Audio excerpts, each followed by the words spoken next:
Bismillahirrahmanirrahim. Assalamualaikum warahmatullahi wabarakatuh. Yang terhormat Ibu Mela Dwi Nurmala serta teman-teman semua yang saya banggakan. Perkenalkan, kami dari kelompok 10 yang alhamdulillah pada kesempatan kali ini kami masih diizinkan untuk mempresentasikan materi terkait dengan masalah dan kebutuhan belajar siswa. Sebelumnya, perkenalkan rekan-rekan saya dari kelompok 10 yaitu ada Agustia Rizkina Putri, Dewi Caksono, serta saya sendiri yaitu Lailatul Fitri.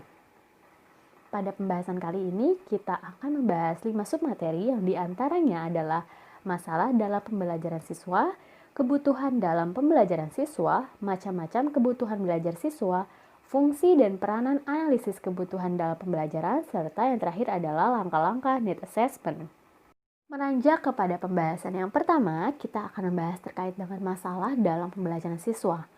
Faktor-faktor masalah dalam pembelajaran secara langsung maupun tidak langsung saling terkait satu sama lain. Artinya tidak dapat berdiri sendiri dan berperan dalam munculnya hambatan belajar yang dialami oleh para siswa. Oleh karenanya penting bagi kita untuk mengetahui faktor-faktor tersebut. Yang pertama ada intelijensi. Tingkat intelijensi yang tinggi bukan jaminan keberhasilan seseorang siswa untuk berhasil dalam pembelajaran.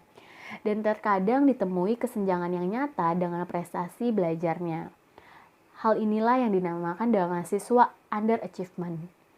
Intelijensi siswa yang berada di bawah normal sering menunjukkan kesulitan dalam pemahaman materi terkait dengan memori yang terbatas dan kemampuan analisis yang lemah. Hal tersebut banyak mengarah pada kemampuan kognitif yang lemah.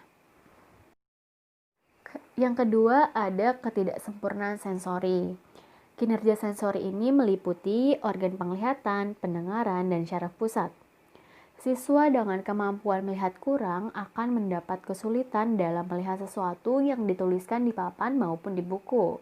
Selain itu, hal ini juga terjadi ketika syaraf pusat tidak berfungsi sebagaimana mestinya, sehingga pesan yang disampaikan oleh guru tidak sampai ke dalam otak atau terjadi miskonsepsi dari apa yang disampaikan oleh guru itu sendiri.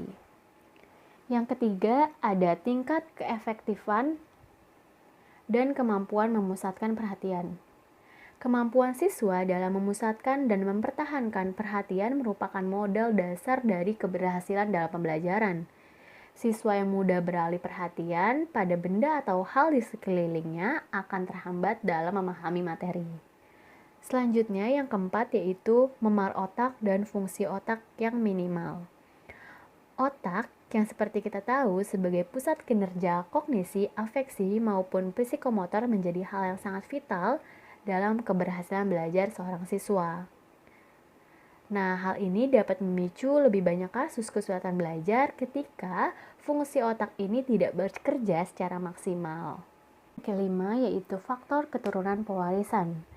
Fungsi genetik dari orang tua ke siswa memungkinkan penurunan sifat-sifat tertentu, contohnya seperti penyakit, karakter, bentuk fisik, dan lain sebagainya, termasuk di dalamnya kesulitan belajar itu sendiri. Yang keenam, ada ketidakmatangan atau kematangan yang terlambat.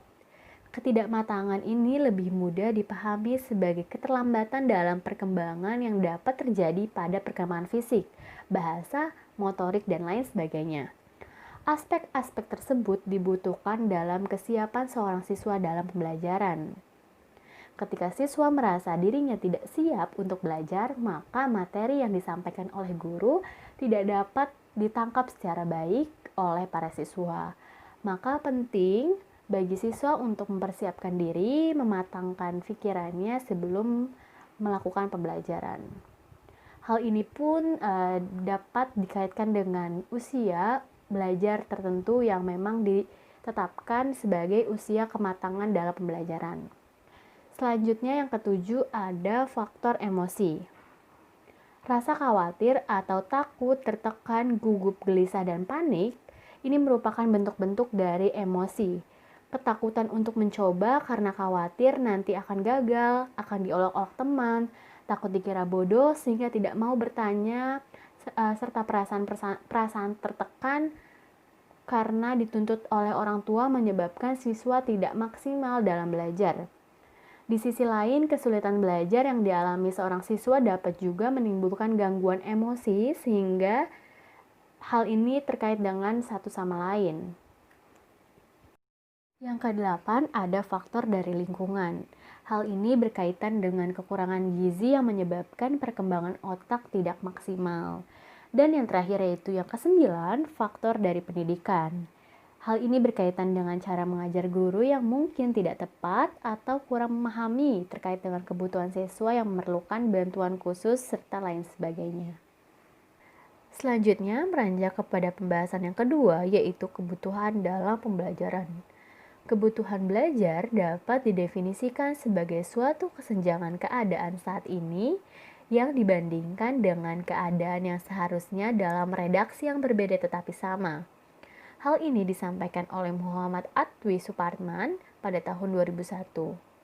Dengan kata lain, kebutuhan merupakan bentuk evaluasi terkait dengan kekurangan-kekurangan yang terjadi di masa lampau, sehingga perlu adanya suatu perbaikan untuk mencapai pemenuhan yang optimal. Hal ini diidentifikasi dengan menggunakan instrumen yang cocok sehingga dapat mengungkap informasi yang dinyatakan oleh setiap individu yang merasakan kebutuhan belajar itu sendiri. Instrumen itu antara lain adalah wawancara, angket, kartu, maupun dokumen. Lanjut kepada pembahasan yang ketiga, yaitu berkenaan dengan macam-macam kebutuhan belajar. Menurut Johnston dan Riviera pada tahun 1965 dalam buku Volunteer of Learning, beliau menyampaikan beberapa macam-macam kebutuhan dalam belajar. Yang pertama yaitu kebutuhan belajar yang berkaitan dengan tugas pekerjaan. Hal ini dapat meliputi keterampilan untuk melaksanakan tugas profesional, keterampilan untuk melakukan pelatihan dan pembelajaran, serta hal-hal yang berkaitan dengan dunia pekerjaan, yaitu manajemen perkantoran, penggunaan alat kerja yang optimal, serta lain sebagainya. Yang kedua adalah kebutuhan belajar yang berhubungan dengan kegemaran dan rekreasi. Hal ini dapat meliputi keterampilan dalam mengolah dan menjaga tubuh, atau dengan bahasa lain itu olahraga, keterampilan dalam bidang kesenian, yaitu membuat dekorasi, tari-menari, memainkan alat musik, menggambar, melukis, hingga mewarnai, serta keterampilan dalam suatu permainan.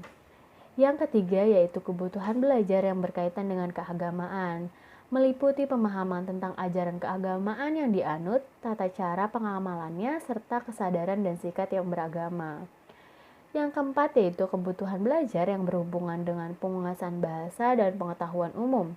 Hal ini dapat mengeliputi penguasaan bahasa asing, pengetahuan tentang berbagai bidang keilmuan, hingga keterampilan pengetahuan yang abstrak.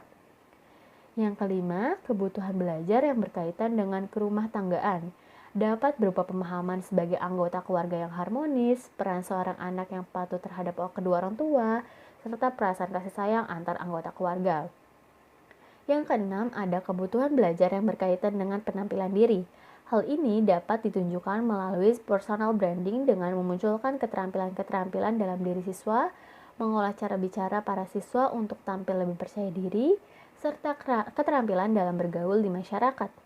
Selanjutnya, ada kebutuhan belajar yang berhubungan dengan pengetahuan peristiwa baru. Hal ini meliputi hal-hal terupdate, berita terkini, kasus terbaru, serta lain sebagainya.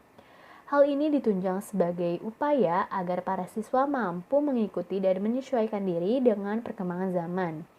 Serta yang terakhir adalah kebutuhan belajar yang berkaitan dengan pelayanan jasa.